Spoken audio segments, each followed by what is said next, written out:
Hello बच्चों, मैं प्रकाश राजू आपके लिए कहानी लेकर आया हूँ।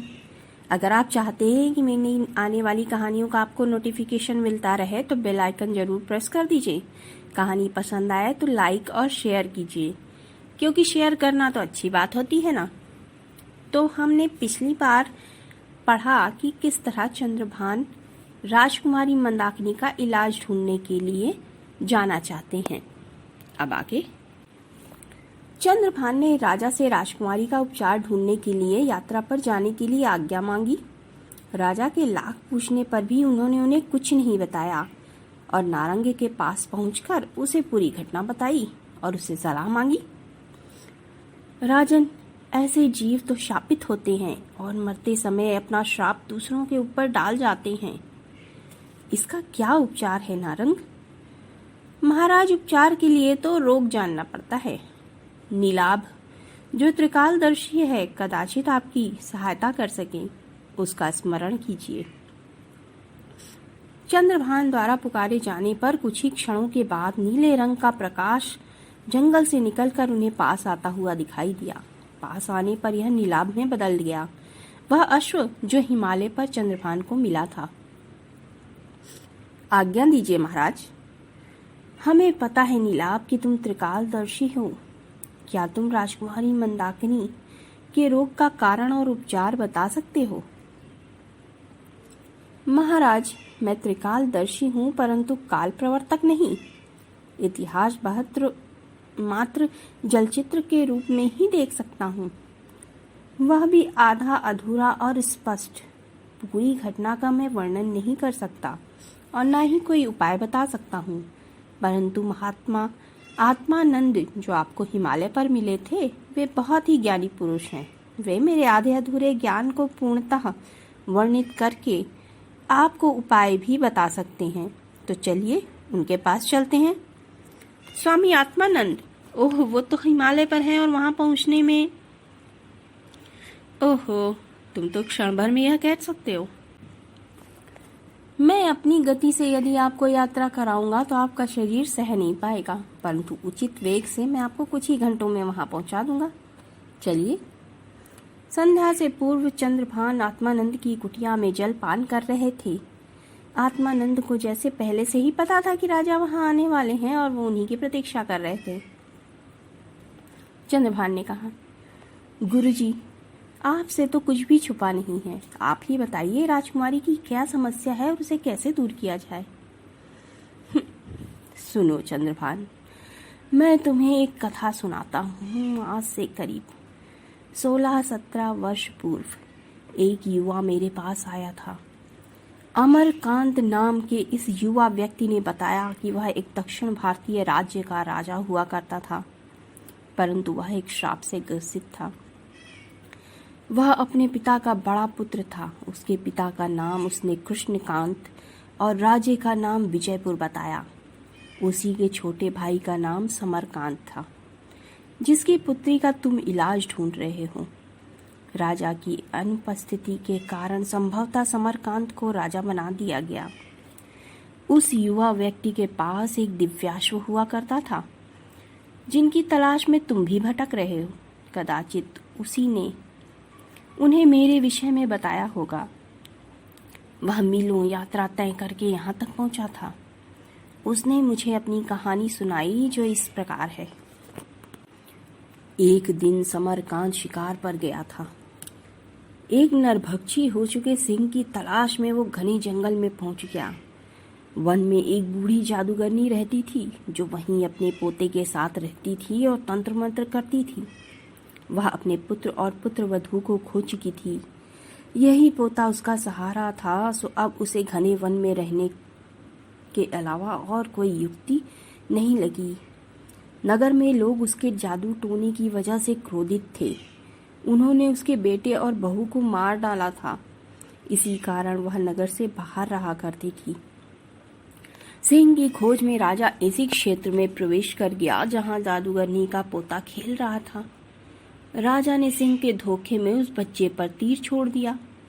वह 9 या 10 वर्षीय बालक रहा होगा। उसकी मृत्यु से क्रोधित होकर बूढ़ी जादूगरनी ने राजा को श्राप दिया, जा जिस प्रकार नरभक्षी सिंह के धोखे में तूने मेरे पोते को मारा है, उसी प्रकार तू नरभक्षी होकर जिएगा और यह श्राप तेरी पीढ़ियां भुगतेंगी। तेरे वंश के नाश के साथ ही श्राप का अंत होगा। इन शब्दों के साथ ही बुढ़िया ने अपने प्राण त्याग दिए। राजा को उस रात्रि ही श्राप का प्रभाव दिख गया। सांस लेने में परेशानी होने पर अमरकांत छत पर निकल आया और उसके साथ वही हुआ जो राजकुमारी के साथ हुआ था। राजा ने निश्चय किया कि यह दोबारा नहीं होगा। प्रजा तो राजा की संतान के समान होती है। प्रजा की रक्षा करना तो राजा का कर्तव्य है। राजा अपने दिव्याश्व के पास गया, परंतु श्रापवश दिव्याश्व ने उसे अपना स्वामी तो नहीं माना, परंतु मेरे पास आने का सुझाव दे दिया। महीनों कभी मनुष्य के रूप में तो कभी सिंह के रूप में उसने यहाँ तक की यात्रा की और आखिर मेरे पास आया। वह थका, चिंतित और भयभीत था। तब मैंने नीलाव से ही सहायता मांगी थी। नीलाव ने बताया कि भविष्य में यह श्राप मिट सकेगा, परंतु आत्म संयम और सच्चे प्रेम से। राजा अमरकांत की पत्नी अब समरकांत की विवाहिता हैं और उन्हीं की पुत्री मंदाकिनी, जो उस समय मात्र 2 वर्ष की थी, उसके उपचार को जानने के लिए तुम यहाँ आए हो। मैंने अमरकांत को योग और संयम का प्रशिक्षण देना शुरू किया। बहुत प्रयासों के पश्चात भी वह कुछ दिनों तक ही स्वयं पर काबू रख पाता था। आखिर 2 वर्ष पूर्व अपना अंत समय जान आखिर 4 वर्ष पूर्व अपना अंत समय जान अपना श्राप अपनी अगली पीढ़ी को दे वह चल बसा। राजकुमारी मंदाकिनी इसका शिकार हुई। उन्हें संक्रमित कर अमरकांत मृत्यु को प्राप्त हुआ। यदि राजकुमारी स्वयं पर पशु रूप में संयम रख सकी तो श्राप टूट जाएगा। एक बार पशु बनने के बाद यह कठिन होगा कि स्वयं पर काबू रखा जाए। तुम स्वयं ध्यान लगाने में माहिर हो। तुम राजकुमारी को प्रशिक्षण दे सकते हो। मैं इस कार्य में पूर्णतया असमर्थ हूँ, यह तो सिद्ध हो चुका है। राजकुमारी जिसे हृदय से प्रेम करेंगी, हो सकता है वे उस पर वार करते समय अपने अंदर के पशु पर हावी हो सकें।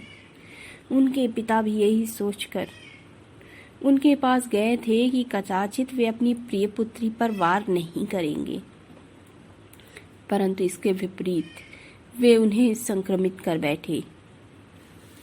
चंद्रभान अगली प्रातः समरकांत को पूरी घटना से अवगत करा रहे थे और उन्होंने अपना पूरा परिचय और वहां आने का उद्देश्य भी बताया। समरकांत ने कहा, एक बार मेरे भाई मेरे पास आए और बोले, मुझे किसी काम से बाहर जाना होगा, पीछे तुम राज्य संभालोगे। कई वर्षों तक उनका कोई अता पता नहीं चला, तो मुझे राजा घोषित कर दिया गया और मैंने अपनी ही भाभी से विवाह कर लिया। मंदाकिनी के अतिरिक्त मैंने कोई संतान नहीं की, ताकि उसके साथ कोई भेदभाव न हो। उसे तो यह भी याद नहीं कि वह मेरी पुत्री नहीं है। कोई 2 वर्ष पूर्व एक दिन एक घायल भिखारी आया था, जिसने स्वयं को अमरकांत बताया और राज चिन्ह भी दिखाया। यह जानकर मुझे प्रसन्नता हुई कि मेरे भाई वापस आ गए हैं, परंतु वे इतने घायल थे कि कुछ समय बाद ही उनकी मृत्यु हो गई। वे हमें कुछ बताना तो चाहते थे, परंतु स्वर उनके मुख से निकलते ही नहीं थे। लगता है वो इसी श्राप की कहानी कहना चाहते थे। इसके बाद चंद्रभान ने राजकुमारी को ध्यान, योग आदि का प्रशिक्षण देना शुरू किया। चंद्रभान से राजकुमारी की निकटता बढ़ने लगी। राजकुमारी का अधिकतर समय चंद्रभान के साथ ही बीतता। उनकी मित्रता बढ़ने लगी। यह देखकर समरकांत बहुत खुश उठते। उन्होंने चंद्रभान और राजकुमारी को सांकेतिक रूप से यह भी कहा कि अगर वो सफल होते हैं तो उनका विवाह करा देंगे। ये सुनकर राजकुमारी लजा गई। कई दिनों तक शांति छाई रही, परंतु आखिर वह सिंह पुनः दिखा। राजकुमारी के सिंह होने की बात सैनिकों से छुपा कर रखी गई थी। चंद्रभान व राजा स्वयं सिंह की तलाश में गए। चंद्रभान और समरकांत एक सुनसान स्थान पर सिंह की प्रतीक्षा कर रहे थे। वह सिंह आकाश से उतरा। समरकांत को विश्वास था कि उनकी पुत्री उन पर वार नहीं करेगी, परंतु आशा के विपरीत सिंह ने राजा को घायल कर दिया। चंद्रभान ने स्थिति बिगड़ते देखी तो सैनिकों को पुकारा। भीड़ देखकर सिंह बनी राजकुमारी उड़ गई, परंतु जाते जाते एक सैनिक को उठाकर ले जाने में सफल रही। अगली प्रातः अपने पिता के कक्ष में बैठी राजकुमारी रो रो कर चंद्रभान से कहने लगी, बस अब मैं और आतंक फैलाना नहीं चाहती। मुझे मृत्यु दंड दे दीजिए, यह श्राप यहीं समाप्त हो जाएगा। पिताजी पर वार करके मैंने सिद्ध कर दिया है कि मैं अपनी पशु प्रवृत्ति पर नियंत्रण पाने में असमर्थ हूँ। नहीं मंदाकिनी, हम जीते जी ऐसा नहीं होने देंगे। आपको इस श्राप से मुक्ति दिलाकर रहेंगे, चाहे हमारे प्राण ही क्यों न चले जाएं। यदि जिए तो आपके साथ जिएंगे, अन्यथा मृत्यु ही हमारी भाग्य होगी। हमारे मरने के बाद आप अपने लिए प्राण दंड की मांग कर सकती हैं। आप हमारे लिए अपने प्राण क्यों संकट में डालते हैं? आप अपना अध्ययन जारी रखिए और प्रतिष्ठित वैद्य के रूप में लोगों के प्राण की रक्षा कीजिए। राजकुमारी अभी भी चंद्रभान के असली परिचय से अनभिज्ञ थी। हम कोई वैद्य नहीं, वरन उदयपुर नामक उत्तर भारतीय राज्य के राजा हैं। हम यहाँ एक अद्भुत अश्व, रक्ताश्व की तलाश में आए थे, जो आपके ताऊ जी के पास हुआ करता था। पर यहाँ आकर हम अपना उद्देश्य भूल चुके हैं और एक रूपसी के प्रेम में वशीभूत हो चुके हैं। अब हमारे जीवन का उद्देश्य उस स्त्री को पत्नी के रूप में प्राप्त करना है। यदि आप श्राप मुक्त हुई तो हम आपके साथ जीवन जिएंगे, अन्यथा आपके लिए ही मर जाएंगे। चंद्रभान राजकुमारी को अपना वास्तविक परिचय दिया। उन्होंने उसके पिता और श्राप के विषय में भी बताया। चंद्रभान ने सुबकती हुई राजकुमारी का हाथ थामा। राजकुमारी हाथ छुड़ाकर आंखों में आंसू लिए वहां से चली गई। कुछ दिन बीते, राजा का स्वास्थ्य थोड़ा सही हुआ। अब तो राजा समरकांत राजकुमारी के ठीक होने की आशा खोने लगे थे, परंतु चंद्रभान उन दोनों को ही ढांढस बंधाना नहीं छोड़ते थे। आखिर एक दिन वह सिंह दोबारा दिखा। चंद्रभान ने तय किया कि इस बार वो निहत्थे ही उसका सामना करेंगे। सैनिकों को उन्होंने पीछे रुकने को कहा। इस बार वे मृत्यु को गले लगाने निकल पड़े थे। एक वीरान स्थान पर सिंह ने उन पर आक्रमण किया। चंद्रभान ने उसे याद दिलाया कि वह सिंह नहीं, एक सहृदय राजकुमारी है, जिससे चंद्रभान प्रेम करते हैं, और वो राजकुमारी के साथ बिताए हुए पलों को दोहराने लगे और धीरे धीरे सिंह की ओर बढ़ते गए। राजकुमारी, आप कोई नरभक्षी सिंह नहीं, अपितु एक दयालु ममतामयी स्त्री हैं, जिसने भूल से भी कभी किसी का बुरा नहीं किया और जिससे मैंने प्रेम किया है, जिससे मैं विवाह करना चाहता हूँ। याद कीजिए वे सभी पल जो हमने साथ बिताए हैं। मेरे जीवन के सबसे मोहक पल वे थे। मैं आपको अपनी जीवन संगिनी बनाना चाहता हूँ। यदि आपको स्वीकार हो तो अपना हाथ मेरे हाथ में दीजिए। चंद्रभान का बढ़ा हुआ हाथ देखकर पहले तो सिंह गुर्राया, पर अचानक उसके चेहरे के हिंसात्मक भाव बदलने लगे। उसकी हिंसक आंखें नम हो गईं। उसने अपना दाहिना पंजा चंद्रभान के हाथ पर रख दिया। वह राजकुमारी में बदल गया और मूर्छित हो गया। अचानक ही वहां चांदी जैसी पारदर्शी वृद्धा की आत्मा प्रकट हुई। धन्यवाद राजन, आपने राजकुमारी को ही नहीं, मुझे भी मुक्ति दी है। मैं मरकर भी नहीं मरी, अभी तो मेरी आत्मा इस कुल का नाश देखने की लालसा में भटकती रही। वैसे ही मैंने भी श्रापित जीवन जिया है। मैंने ही अमरकांत को श्राप दिया था, या आप कह सकते हैं कि मैं स्वयं श्राप बनकर उनके परिवार से लिपट गई थी। इस श्राप के अंत के साथ ही मुझे मुक्ति मिल गई है। ईश्वर तुम्हें लंबी आयु दे, सदा सुखी रहो। चंद्रभान ने राजकुमारी पर अपना ऊपरी वस्त्र डाला और उन्हें उठाकर गुप्त मार्ग के साथ ही महल ले आए। यह मार्ग राजकुमारी ने पहले ही दिखाया था। अगले दिन राजा को समाचार मिला। प्रातः आंख खुलते ही राजकुमारी ने चंद्रभान और समरकांत दोनों को अपने समीप पाया। पुत्री कैसी हो? भूख लगी है पिताजी। राजा खुशी से रो पड़े। राजकुमारी के सारे मनपसंद पकवान बनवाए गए। राजकुमारी ने जी भरकर खाया। समरकांत और मंदाकिनी को चंद्रभान ने अपनी सभी यात्राओं के विषय में बताया। समरकांत ने अवसर देखकर राजकुमारी और उनके विवाह की चर्चा की। चंद्रभान तो विवाह के लिए सहर्ष तैयार थे, परंतु राजकुमारी ने मना कर दिया।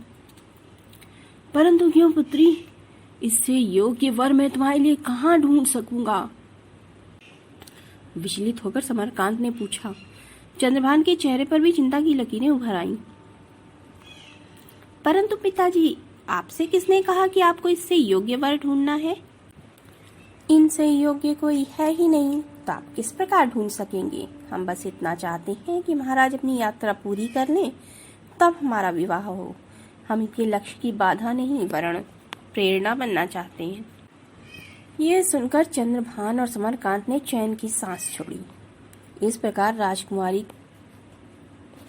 के पास वापस लौटने का वादा करके चंद्रभान नगर के बाहर पहुंचे तो देखा वहां नारंग नहीं और न ही नीलाभ, बल्कि रक्ताश्व खड़ा था। रक्ताश्व ने कहा, राजन, लाल रंग जहां गहरे प्रेम को दर्शाता है, वहीं क्रोध का भी प्रतीक है। आपने प्रेम से क्रोध पर विजय प्राप्त की है। मैं आपको अपना स्वामी चुनता हूँ।